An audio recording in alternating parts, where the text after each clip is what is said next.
Hi, my name is Elliot. I'm going to talk to you guys a little bit about staph infection, inform you about what staph infection is exactly in medical terms, and the symptoms of staph infection and how to prevent staph infection. There are 30 types of this infection, five of them being most common are skin infections, pneumonia, food poisoning, toxic shock syndrome, and blood poisoning. Um, and you know, the skin infection is the most common. We'll get back to that later when I talk about some symptoms. So, what is the staph infection? So, right, it's a bacteria, okay, and it gets in, cuts and scratches. And so, I read an article that um, many healthy individuals tend to, healthy or unhealthy, doesn't really matter, tend to um, have germs commonly found on the skin and or in their nose, um, and the considered staph infection.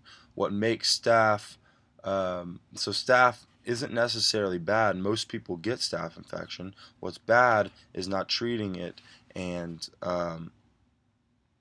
and allowing it to become a major infection and into your bloodstream.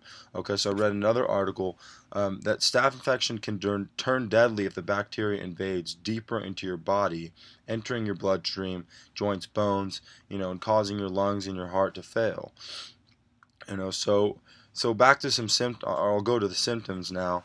Um, so, like I said before, skin infections are the most common type of staph infection that you see. You may see friends or people that you may know, get pimples and then they get these ingrown hairs. And what happens is these are, open wounds. Bacteria gets into them and it gets worse and worse and worse if you don't treat it or if you don't drain it.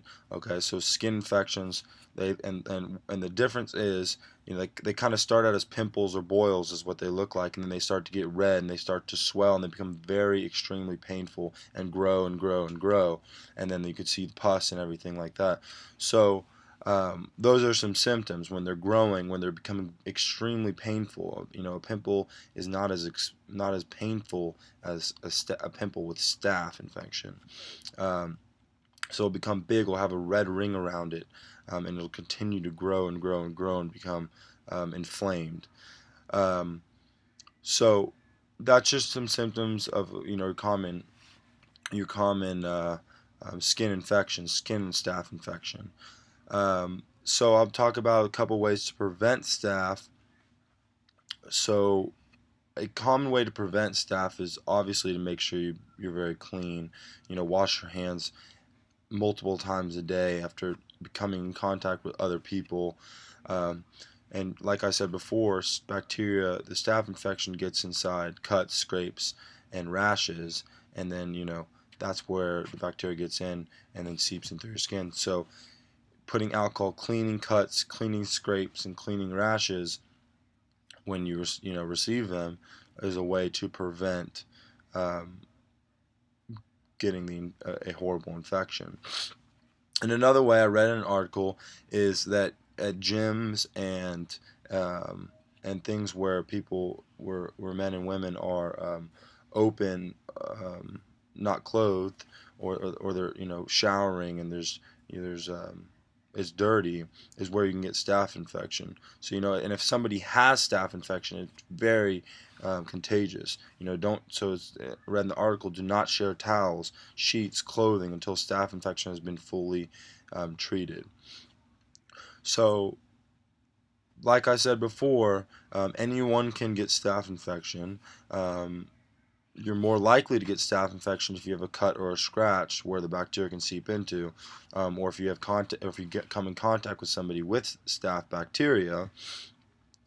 Um, but the it only becomes very life threatening when it seeps um, into or the bloodstream and causes failure of the lungs and the heart and such.